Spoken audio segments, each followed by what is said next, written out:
आज क्या होता है कि लड़कियां अपने हस्बैंड की बात नहीं मानती हैं, उन्हें लगता है कि हम बहुत पढ़े लिखे, हमें तो सब मालूम है, इनको क्या मालूम है, ये हमें क्या बताएंगे, हम तो सेल्फ डिपेंडेंट है।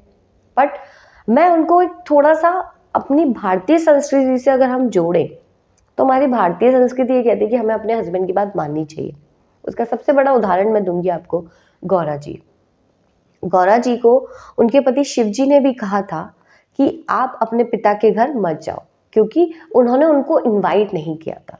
इसीलिए कहते हैं कि शादी के बाद लड़की को मायके भी बुलाए बिना नहीं जाना चाहिए। पर गौरा जी नहीं मानी और गौरा जी चली गई। तो गौरा जी जब गई तो ना तो उनके पिताजी उनसे बोले, ना उनकी माता जी, और ना ही उनकी बहन। और उनकी बहन बोली तो क्या बोली कि ये तो साधु की नारी है, मतलब उनके पति का अपमान हुआ। तो गौरा जी यज्ञ में समा गई। पर आज जब किसी लड़की के सामने उसके हस्बैंड की बुराई होती है तो कुछ तो सपोर्ट कर रही होती है, हाँ मेरा हस्बैंड तो ऐसे ही है, या कुछ अपने हस्बैंड की खुद ही बुराई करने लग जाती है। तो उनके लिए ये बहुत बड़ा एग्जाम्पल है कि गौरा जी अपने पति के लिए सती हो गई, आग में जल गई, अपनी लाइफ को खत्म कर दिया। किससे लड़ गई? अपने पिता से।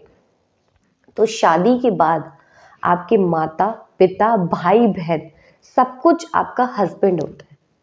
तो आप अपने हस्बैंड की इंसल्ट को कैसे सुन सकते हैं?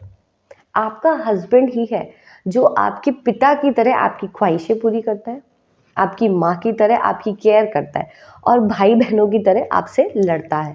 तो एक इस दुनिया में आपका पति ही है जो अब आपका सब कुछ है। इसीलिए कहते हैं कि पति परमेश्वर होता है। इसीलिए कहते हैं कि पति की बात माननी चाहिए, क्योंकि भगवान की बात सुननी चाहिए ना।